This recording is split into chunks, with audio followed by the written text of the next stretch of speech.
Hey all, this is Paul with Two Birds, One Stone Backyard Gardening Living. I'm here in my greenhouse and it's the calm after the storm. We've got down to about 14 degrees here on the Olympic Peninsula where I'm at. Luckily a snowstorm came in beforehand and kind of insulated a lot of my plants.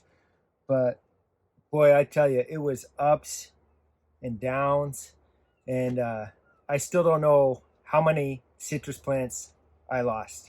And I just wanted to put this video out there and just tell you guys I'm all about like hashtag stretch your grow zone and try to grow kind of exotic things.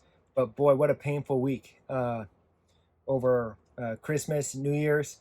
It was so cold here. We had a cold east wind come from northeast wind from Canada through the Fraser Valley, just western Washington, the Puget Sound area. It was just incredibly cold. Very, very, it's unusual to get that cold. Not unheard of, but unusual. And that's why citrus don't grow here unless unless you take care of them. I had a lot of advice from people out there, citrus growers that grow in zones that aren't really citrus type zones. And I didn't have a light bulb or any kind of electricity for my plants. Next time I would protect them a little more. I think I made it, you guys. At first, it was like a roller coaster. At first I was like, oh my gosh, cold's coming. So I protected everything. I had hay or straw, covers, the snow, I piled it up, but I didn't have any external heat source. I had a heat sink back here. But man, 14 degrees on this thin kind of plastic, it's not that much protection. I think they made it, these guys here anyway, the Mandarin Oranges. I'm not going to know for a while really, but I'm pretty sure their leaves look very nice. It's winter, so they're not really growing. They're kind of dormant. They're on flying dragon rootstock, so that kind of makes them more dormant than they would be if they were on their own rootstock. We'll see. But what I'm really concerned about and what I really want to show you are the Meyer Lemon and the Persian Lime in front that actually got, I thought they would be warmer, but I think they actually might have got a little colder than these ones out here. These ones they're small, so I was able to protect them more. The ones out front, boy, definitely no lemons. Well, we'll see. I'll show you what I got. It's really interesting. I'll tell you what, it was a painful experience, this whole thing, because I thought I was going to lose everything. And so painful, but then I started climbing out. I thought, you know what? This is a learning experience. My trees are young.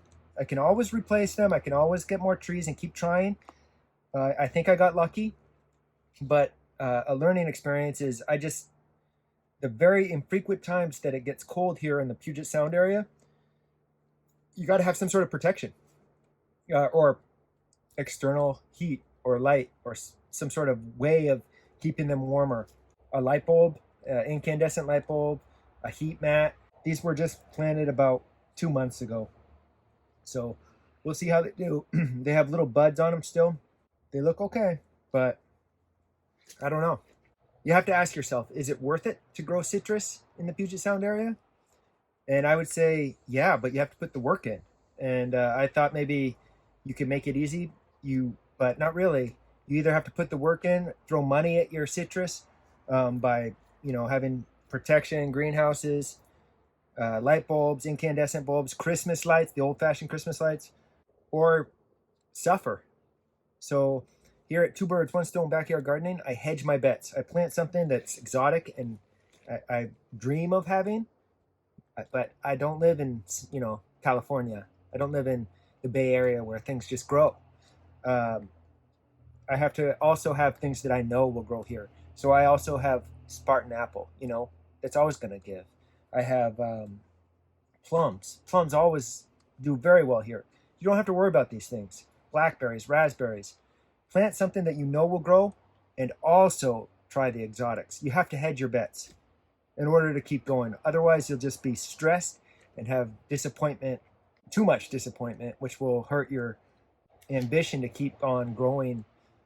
You have to have some successes in order to keep going. Otherwise, just failure after failure, you're going to stop gardening.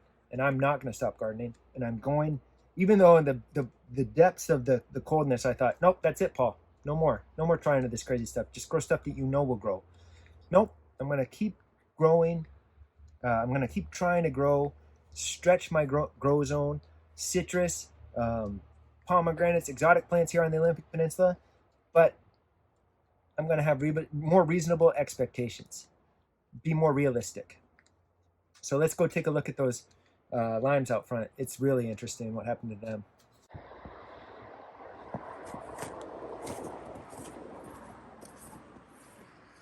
Okay. Tika, tika, tika, tika.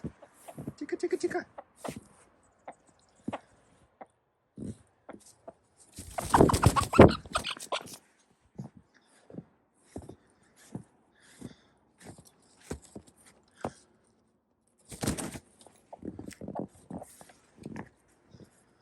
All right, let's go look at those Meyer Lemons. So my system had a flaw. Look at that gap. It had a gap up here that, you know, cold air could just kind of, or hot air could just rush out from the top there. So it's not completely sealed. It was always like that. This thing froze, you know, at least 6 inches. There's this guy here. And it's an aftermath of it. We're out of the cold now. But here's still got some snow on the top. Here's my freshly planted Yuzu Sudachi hybrid right here. I think that did fine. I kind of buried it in snow and had this straw bale next to it, and also covered it in straw.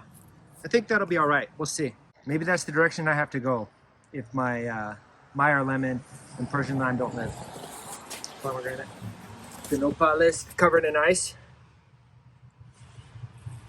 See how these guys do.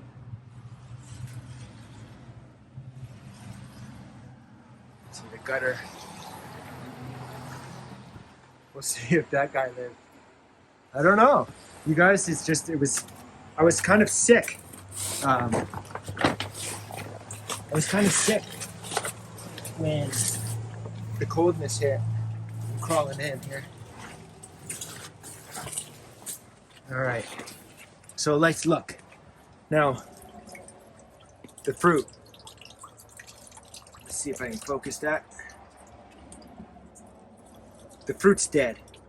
See that? This is the Persian Lime.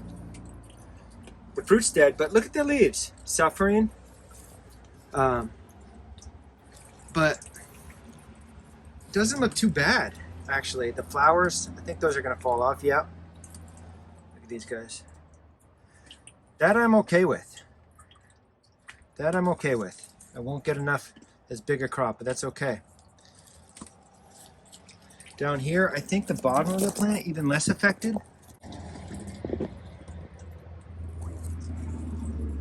We'll see how much leaf drop I get. The leaves aren't even sagging that much. Here, the little bit. Oh, that's torn. But all right. So, oh, maybe look at these. Maybe some of them might stay on. That's a good sign.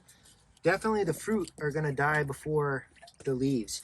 These were kind of in a dormant state before the big frost, before the big freeze.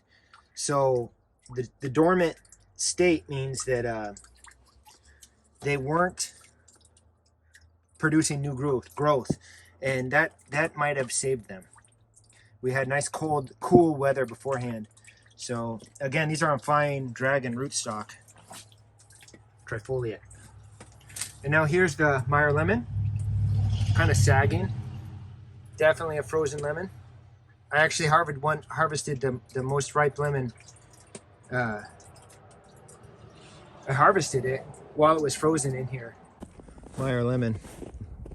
I didn't want to harvest it, but it's done anyway. There you are. Look. Is that frozen? Can you tell me? Grab it. Yes. Frozen solid? Yes. Is that gonna, do you think the lemons are gonna live? No. Oh no.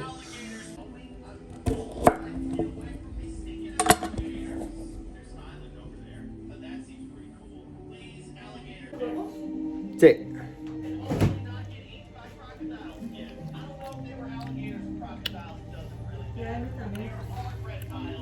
A unique treat.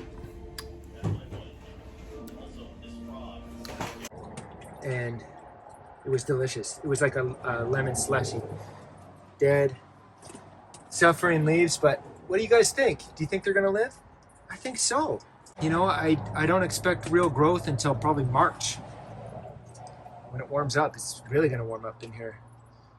So I guess I'll really know in March how much damage there was. I'm not gonna do anything else to them. I watered them heavily before the, unfortunately, I watered them with some rabbit fertilizer. Probably shouldn't have done the fertilizer because I don't want them to grow right now, but they're gonna. They have it. But it also included a whole bunch of water, so they had, you know, they were able to keep more heat in the soil. Soil is definitely not frozen at all.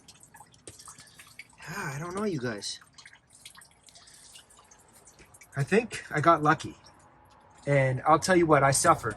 I thought about how silly I was, and I was going to give it all up. But now again, I'm back to the roller coaster. I'm on the optimistic side. What do you guys think? I'll keep you updated. I have a lot more reasonable things growing here at Two Birds, One Stone Backyard Gardening. You know, I have peaches, I have blueberries, I have pioja, pineapple guava, I have níspero. I have a whole bunch of exotic things, and apples, some cider apples, whole apples, little columnar apples. Anyway, if you guys are interested in growing food on the Pacific Northwest, Food Forest, go ahead and hit that like, hit that subscribe, and we'll see what we can grow together. Thanks for watching Two Birds, One Stone Backyard Gardening and Living. Please, please survive.